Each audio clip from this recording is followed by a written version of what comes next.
depending on your estimate.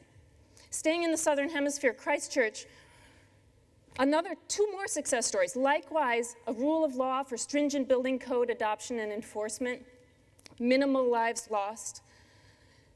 But here's a government and a culture that has an emphasis on citizen participation.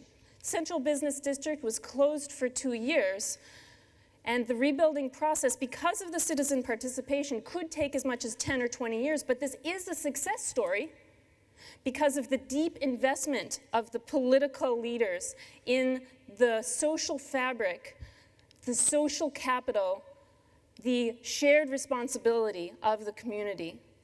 So that when Christchurch does get rebuilt, it will have a sense of community ownership and trust and legacy. Flashback, San Francisco, 1906.